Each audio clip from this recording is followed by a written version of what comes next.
Welcome to Pocket Pulp. This week we're excited to present On the Nature and Origin of Dragons by Jasmine Arch.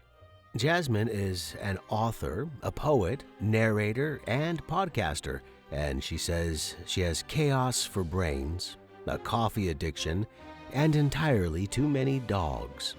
She lives and tells her stories in a quiet little corner of Belgium, with the aforementioned dogs, of course, 2 elderly horses, and a husband who knows better than to distract her when she's writing. Her bite-sized work has appeared on The Other Stories, newmyths.com, Hybrid Fiction, and The Night's End, and she's working on her first novel. You can learn more about Jasmine and check out some of her work at jasminearch.com. You can follow her on Twitter at J_Arch, and J is spelled Jaye. And you can also check her out on Facebook, J Arch, and all of those links will be in the notes. One other thing, Jasmine has a podcast about dragons. Now, how cool is that? It's called The Mythsterhood of the Traveling Tale. And you can find that at mythsterhood.com. Myth, like myth, and then mythsterhood.com. And I'll put that link in the notes as well. Definitely check that out, man. That is so cool. All right. I hope you're enjoying Pocket Pulp. I know I'm actually really getting a kick out of putting all this stuff out there, and I hope you are too. And if you are, please rate, share, subscribe, and all that stuff.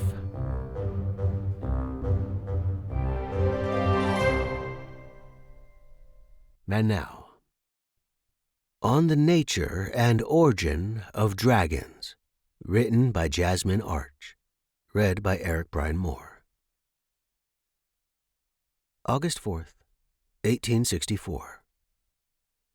I have yet to spend one night in Hawaii, and I've already managed to acquire a nanny. Mrs. Melissa Perez Granger, tall and broad-shouldered, hair black enough to make her almost indistinguishable from the natives, but her accent betrays her, polished British with a hint of something more exotic.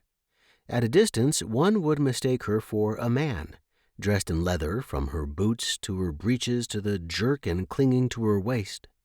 Mother would have palpitations of the heart were she to see a woman attired so. But something tells me Mrs. Granger Perez couldn't care less about Mother's disapproval. I wish I could learn how to do that. I feel the weight of her disapproval halfway across the globe. She's never going to forgive me for becoming a lowly biologist instead of the desired physician. But enough of disgruntled parents. Mrs. Perez Granger and her husband captain a Hunter-class airship called the Cazadora. They and their crew are of the same opinion as the natives, namely that dragons do not belong in captivity. Nonetheless, they've agreed to bring me to the island of Kauai. I'll be staying with her father, who settled on the island with his wife, a native. We're in the air as I write this. The research trip for my dissertation is swiftly becoming a collection of firsts. My first Atlantic crossing, my first time seeing a palm tree, and my first free dragon, a type I've never seen before. How can I call myself a draconic ornithologist when my jaw drops at the first sighting of an atypical specimen? I almost forgot my first time aboard an airship. Like any vessel allowed in the vicinity of the archipelago, it isn't dragon-powered. I wonder how they store enough coal for a journey this long. The Grangers seem considerably less hostile than the Hawaiians. Especially Mr. Granger. He insisted I call him Oliver, but my mother raised me better than that, has proven rather talkative. Though I'm under strict instructions not to approach the dragons, Mrs. Granger Perez has promised to show me the way to their primary roosting grounds at Waimea Canyon, within walking distance of her father's home. The failure to adhere to the rules imposed upon me will result in immediate banishment off the islands, but I do not worry about it. The objective observer must never contaminate the subjects of his study with his presence. Such interaction would be catastrophic to my research. The presence of a second human will disturb the balance enough as it is. Still, I think it wise to practice caution and accept these limitations, nanny and all, at least until they begin to trust me. With time, I may be able to negotiate more favorable conditions under which to work. From the Journal of Jeremy Coleridge, Draconic Ornithologist. Jeremy wiped the sweat from his brow as he glanced up the slope. He and Mrs. Perez Granger had been hiking since dawn. Well, she hiked. He doddered after her, struggling to keep up and wheezing worse than a leaky bellows. "I'm terribly sorry, madam." Leaning against a tree, he stared at her as she moved nimbly across the uneven terrain. "How much further to this vantage point you mentioned?" He placed his hands at his side, gasping in deep breaths of warm, humid air. He turned, surveying at the section of forest he'd just traversed. Every tree looked equally leafy and green. Every trail they'd passed was equally overshadowed. His breathing stuttered as he spun, trying to spot her. "Mrs. Granger Perez?" His voice echoed through the forest, shrill and panicked as his pulse drummed faster than an Irish reel. Her laughter trickled down to him before she stepped out from behind a tree trunk. "Almost there, Coleridge." "Oh, there you are." Jeremy wiped his clammy palms on his jacket and tried to lift his feet to take another step. He could have sworn these walking boots didn't weigh this much when he unpacked them yesterday. He began to count things. The trees he passed, his steps, his breaths, anything to take his mind off the burn in his calves and back, and the straps of his pack chafing his shoulders. The blasted rope she'd insisted on shoving in there on top of his journals and pencils was undoubtedly woven through with lead. Thank her later, my boot heels. Eyes focused on the ground in front of him, he plodded on until he cleared the trees and the glare of the sunlight momentarily blinded him. "This is it," Mrs. Perez Granger said. "Pu'uhinahina, one of the most breathtaking spots on the islands, and the best place to observe the dragons of Waimea Canyon." "This is—" Jeremy shook his head as he stood on the edge of a cliff, looking out over a vast range of mountains and crevices. Dragons of all sizes and colors populated the area, flying, moving about on foot, or basking in the sunlight with wings spread. "I've never seen anything like it. Never imagined it could exist." Jeremy removed his spectacles and polished them with the hem of his waistcoat. "I hope you realize how lucky you are to be here." She met his gaze for the first time. Her eyes were a smoky gray, surrounded by long, thick lashes. "Howley, like you, haven't been allowed on a Kauai since the Hawaiians and their dragons drove the British off in 1791. You're the first one to set foot on this very spot. I wouldn't betray their trust if I were you." "Why does everyone seem convinced that's only a matter of time?" She shook her head and gave him a sardonic smile. "Experience." Jeremy sat at the edge of the bluff called Pu'uhinahina. Mrs. Perez Granger had found a spot to the side of the clearing in the crook of a tree root, a book in her lap, and a basket of food at her feet. Now and then her gaze wandered in his direction, though she was subtle about it. For the first hour all he did was stare. A large dragon, bulky musculature and body type similar to the specimens commonly encountered in captivity in Europe and the United States of America, had settled below his position. A female, judging by the drab green and brown coloring. At her feet, a clutch of hatchlings played in the dirt, chasing one another and wrestling. Squeals and shrieks reached him, and he couldn't resist a smile at their antics. The domesticated dragons he'd studied in England were never this exuberant. Their comportment was far more subdued. They allowed his presence, but displayed a wariness that never abated, no matter how gently he treated them. Jeremy counted 7 young, 3 with the bright, gaudy coloring of males, 4 with the same drab color as their dam, making them rather difficult to distinguish. At the top of the cliff, among the trees to the left of his perch, a smaller, slender dragon curled around 4 eggs. This one, murky blue-gray, with a more elongated body, about half again as long as Jeremy's forearm, had wings that were rudimentary, clearly not suited for actual flight. According to Mr. Darwin's theories, that meant that as an evolutionary feature, the wings had no relevance for the species and would continue to grow smaller in future generations. Jeremy could no more imagine a dragon without wings than a human without a nose. He pulled a pencil and notebook from his satchel and began to make notes. A full sketch of the slender gray dragon emerged from a blank page. A screech startled him from his work, and his pencil slipped, gouging a deep furrow in the creamy paper across the tail of the dragon. A bright turquoise male appeared behind the little gray's nest, hissing and spitting at Jeremy as it stalked closer. Jeremy turned to Mrs. Granger Perez for guidance, but she merely watched him over the edge of her book, one eyebrow raised in an unspoken question.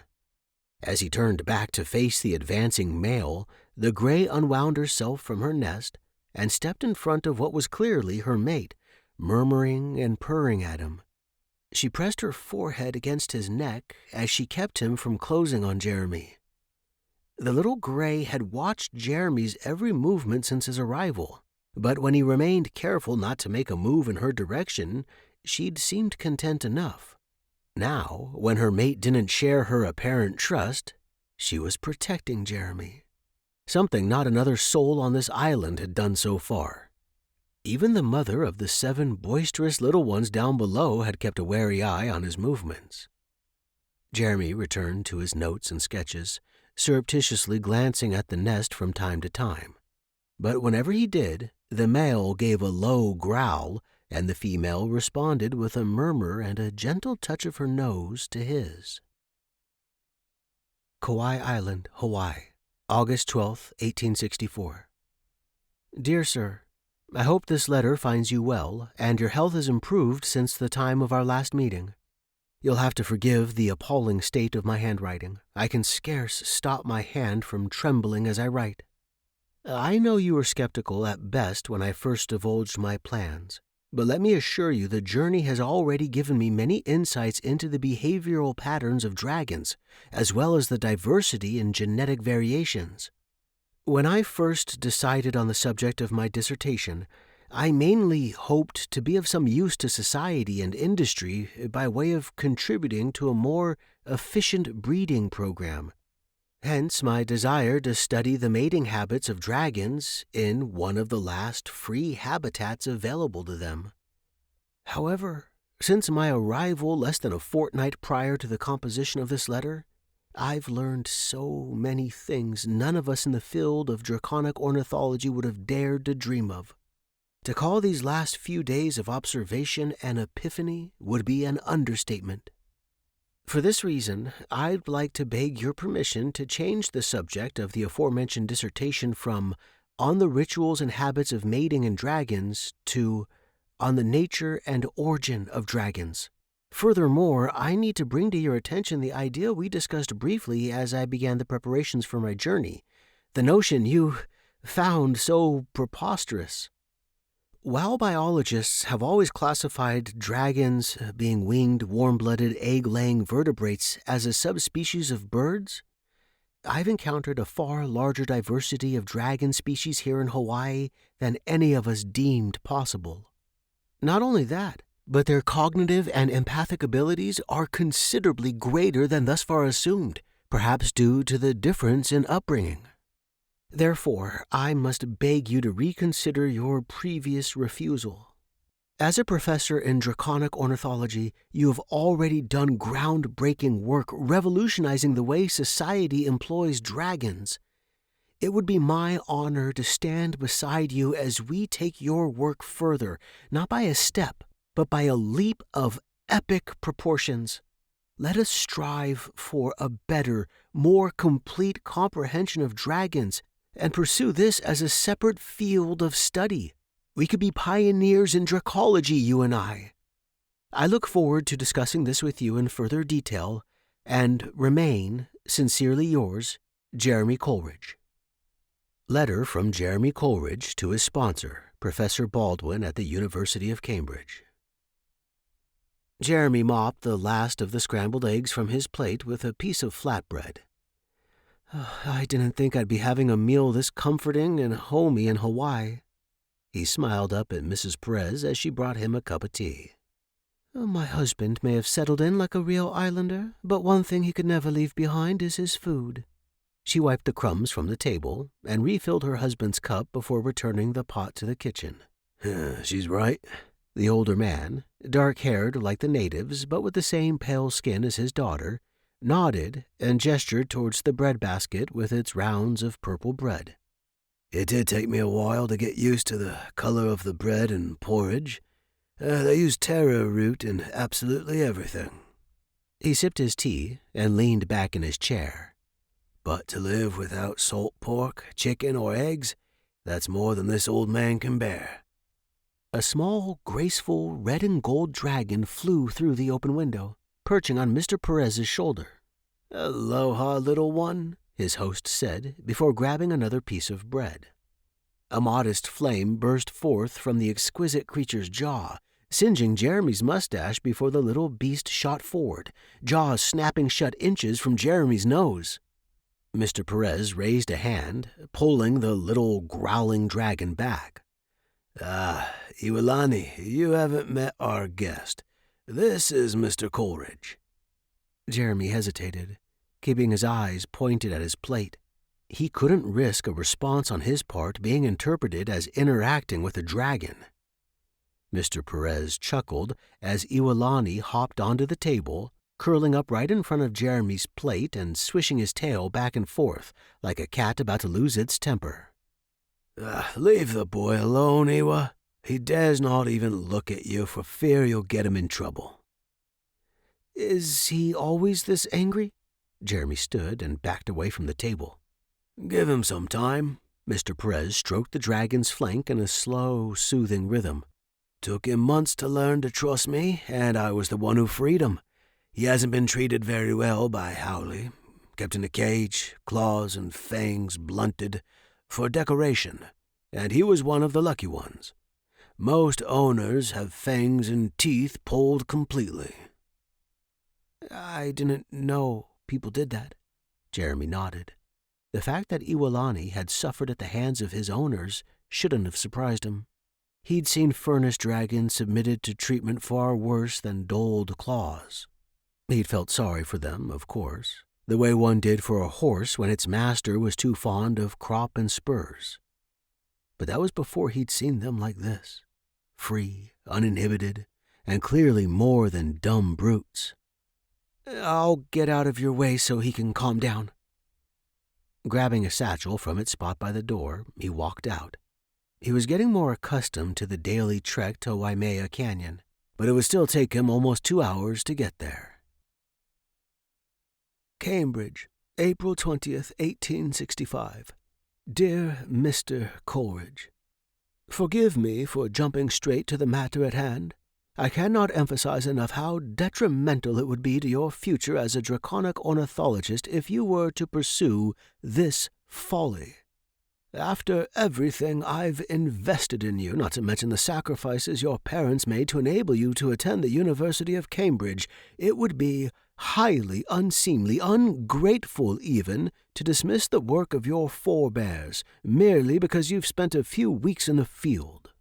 Next thing you'll be attempting to convince me these creatures are sentient. I urge you to return home at once so that we may salvage what is left of your academic career. Sincerely, James Baldwin, Ph.D. What the dickens? Jeremy crumpled the letter in his fist and resumed his pacing across the clearing at Pu'uhinahina. Shirley wrote this in jest. He can't mean it. He always told me academic life was divided into two streams, the thinkers and the swallowers, and he wanted me to be a thinker.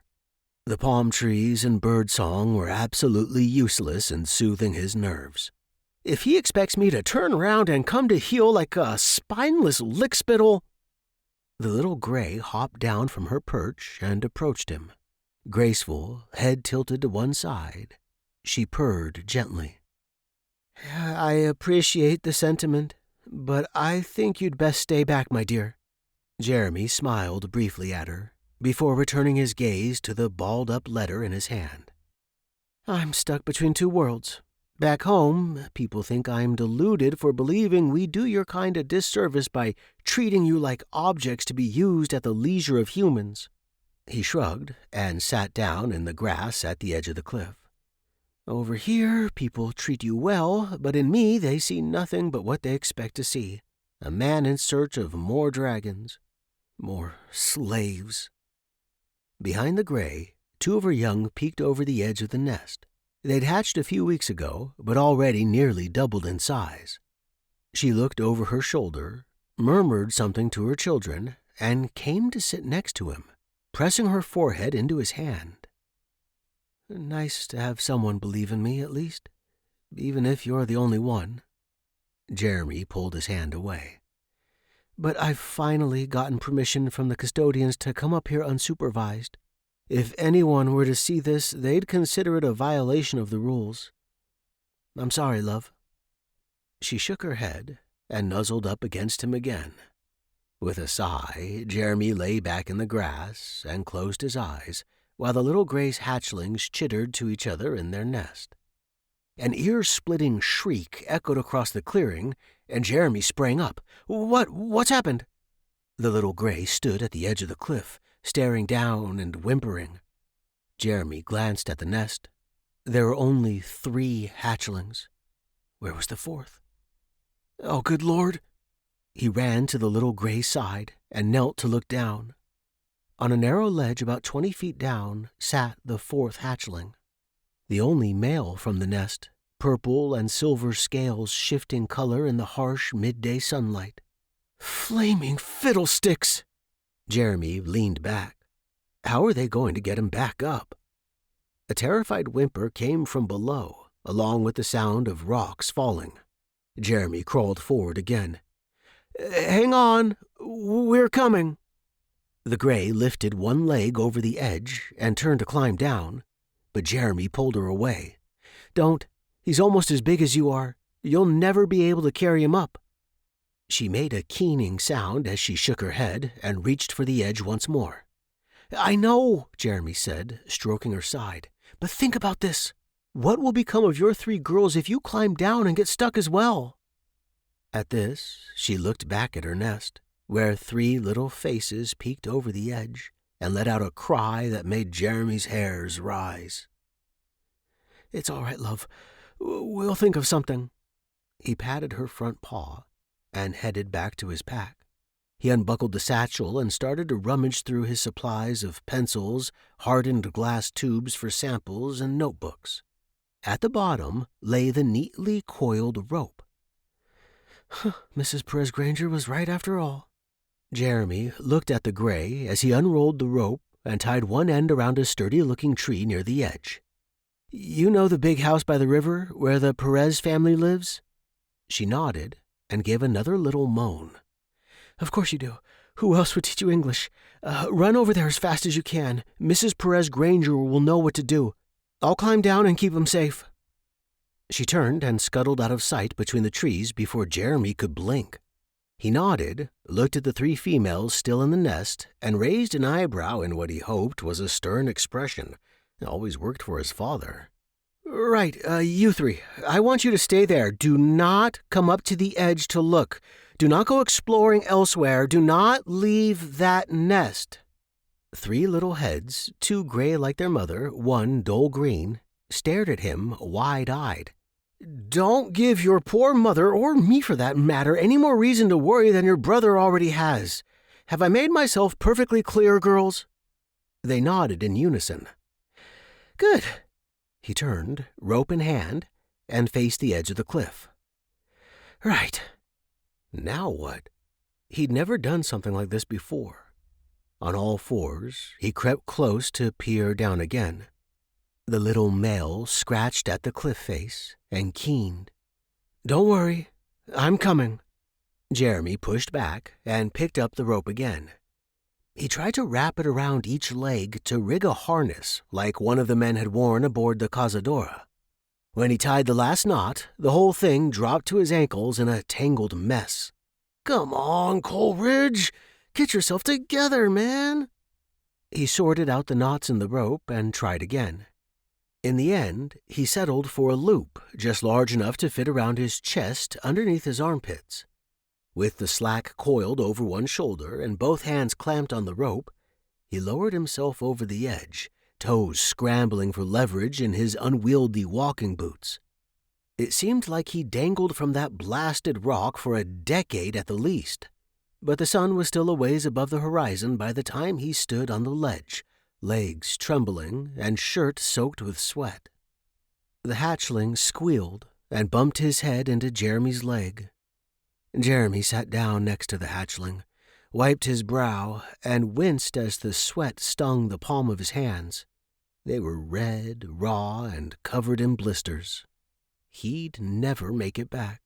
The edge of the cliff looked 3 times as far from down here. If the gray couldn't find the house, no one would come looking for him before sunset. All he could do was wait. The wind picked up, chilling the sweat beading on his skin. With a shiver, Jeremy wrapped his arms around his body as the hatchling nestled against his side. Moments later, clouds rolled in from the north, and a drop of water hit his arm. Another spattered against his nose. Soon, the raindrops came faster than he could count until he was drenched. The wind increased in intensity, blowing his hair into his eyes and chilling him so badly his fingers went numb. Teeth chattering, he huddled against the cliff face, trying to find shelter where none was to be had. The little dragon, his only meager source of warmth, he kept as dry as he could underneath his shirt, close to his skin. "Jeremy?" A warm hand touched his shoulder, and he opened his eyes with a gasp. "What?" He pushed the blanket off and tried to sit up, but the hand held him down. The voice appeared to belong to Mrs. Perez Granger, but the tone was not the mocking one she usually reserved for him. "Stay put," she said. "You need to rest a bit longer. The hatchling is fine, thanks to you." She smiled and looked over her shoulder before standing up from the bed. "They insisted on coming along." Behind her, in the doorway, stood the little gray, her mate, and the 4 young ones. While the parents stood patiently, with a softness about the eyes that reminded Jeremy of a smile, their offspring writhed in their enthusiasm to enter the room, yet they didn't step 1 foot past the threshold. "Go on," Mrs. Perez Granger gestured towards Jeremy's bed. "Just be careful and don't exhaust him too much." At her final nod, the hatchlings jumped onto the bed, while the females stayed at the foot looking at him with large, bright blue eyes. The male purred and bumped his head into Jeremy's hand. "Hello again," Jeremy said as he stroked the dragon's head. The shiny scales didn't feel like Jeremy had expected at all. Out on the ledge, he'd been too preoccupied with keeping himself and the hatchling from falling. Here, in the quiet of his bedroom, he gave himself permission to fully embrace the moment. The little dragon was warm and smooth, and his purrs vibrated through his entire body. "You didn't have to do it, you know," Mrs. Perez Granger said from her spot by the door. "After the instructions not to approach any dragon, no one would have blamed you if you'd just come to find us." Jeremy shook his head and stared at the little male. "I couldn't leave him down there." "I'm glad you didn't. If he'd been a bit bigger, he would have been fine, rain or no. But as it was, he'd have died of hypothermia or been washed off that ledge." She stepped forward, pointing at him. "But that was the sloppiest safety line I've seen in my life, Jeremy Coleridge." I'm sorry," Jeremy said, leaning back into his pillow. "I've never needed one before." "I guess I'll have to teach you, when you've recovered. You've had a nasty fever, but I'm sure you'll be fine in another few days." She turned to leave, but halted, resting her hand on the doorpost. "Oh, before I forget." She pulled a folded sheet of paper from her pocket. It had seen better days and had been crumpled and then smoothed at some point. "I hope the rain didn't wash all the ink off. Wasn't this the letter you'd been waiting for, the one from your mentor? I found it in the clearing next to your satchel." Jeremy sat at the edge of his bed, staring at the letter. Crumpled, dog-eared, water-stained. He should have known Professor Baldwin would react this way. How could he ever go back to Cambridge? Without his mentor's support, his findings would never be accepted, and nothing would change. But if not Cambridge, where could he go? His parents' estate? He could just see the look on his mother's face upon his return after a shameful expulsion from Cambridge. Lips pinched together, eyes frowned, and that tilt to her chin as she looked down her nose at her youngest son. The exact same expression she'd sported when he last visited home to inform her of his plans. "After all Papa and I sacrificed to put you through school," she'd said, before she turned away, leaving the maid to see him off. As he looked around the little bedroom, so much more home than Father's house had ever been, the little gray trotted into the room, followed by her 4 hatchlings. "Hello, little ones." The corners of Jeremy's mouth curled up in a grin he couldn't contain. "You seem to be settling in well here." With a purr, one of the females hopped onto the bed and curled up in his lap. He stroked her flank as he swung his legs onto the bed.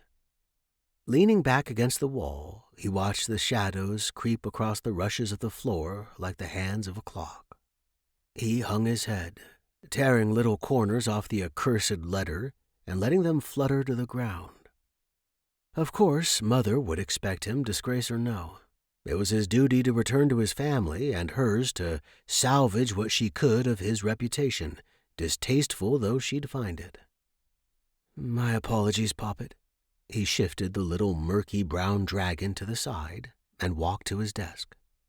He pulled a notebook from his trunk, one of the ones he'd packed away for now, somewhat rumpled, the leather cover worn smooth at the edges, filled from cover to cover with notes, observations, sketches. He had 3 just like it. A 4th was half full. He hated leaving it all behind, but this sort of material would have no place in Cambridge. Even with a published book to his name, the academic world would never stop denying the veracity of his hypothesis. He turned back, smiling at the little dragon, who tucked her tail under her chin as her siblings fought a mock battle at the foot of the bed under the watchful eye of their mother. He packed his writing desk and some stationery into his backpack. Goodbye notes were dreadful, to write and to receive. But if he had to write one, he'd at least enjoy his favorite spot on the island while doing so. Kauai Island, Hawaii, January 31st, 1866. Dear Mother, I hope this letter finds you well. I'm sitting on the edge of the bluff of Pu'uhinahina as I write this, looking out over Waimea Canyon where the dragons of Hawaii roost. A place this beautiful can only be the work of God. I've befriended a little gray dragon, and she's sitting next to me at this instant. Her purrs vibrate against my thigh. I've named her Charlotte. Her protective nature and stubbornness remind me of my little sister. I trust she's thriving at school, and hope you will pass on my best wishes for her 17th birthday. By the time my words reach you, the day will have passed, but for me it still lies in the future. I expect Professor Baldwin has contacted you, and if I know you at all, a scorching letter is already on its way across the Atlantic. However, I don't need your advice in order to make up my mind. It is already firmly made up, and I certainly don't need to read your tirade in order to formulate an appropriate reply. My book is already well underway, and I mean to continue my study and observation of dragons for the foreseeable future. Mr. Perez, my host here on the islands, has kindly extended an invitation to stay on as long as needed to finish my work. When I return home, it will be with a finished manuscript in my hands. I hope you will have come to accept my chosen path by the time I arrive. In the meantime, I remain your affectionate son, Jeremy Coleridge. P.S. Please ignore the ink blots. One of Charlotte's hatchlings is fascinated by the tip of my pen wobbling about, and he thinks it a marvelous game to try and capture it. End. Thank you for joining us again this week. I hope you enjoyed On the Nature and Origin of Dragons by Jasmine Arch. For more from Jasmine, check out her website, jasminearch.com, or follow her on Twitter, J_Arch. That's at JAYE_Arch. Or Facebook, J Arch, J with an E still. And also check out her podcast, The Mythsterhood of the Traveling Tales, and you can find that at mythsterhood.com. And again, all of those links will be in the notes. If you're enjoying all the stories we're putting out there, then please subscribe. Or if you're already subscribed, just get like 100 or 1,000 or 10,000 of your closest friends and get them to subscribe. Also, check us out on Facebook, where we're trying to do some lives and putting up all the stories and all that kind of stuff. If you're a writer and you would like to have your story featured on Pocket Pulp, shoot us an email at pocketpulpsubmission@gmail.com. My name is Eric Brian Moore, Eric with a C, Brian with a Y, and you can check out my website, ericbrianmoore.com, or follow me on Twitter at ericbrianmoore. Music by Blue Mount Score and Eternal Producer from Pixabay. Thanks again for joining me, and I look forward to reading you another fantastic story next week.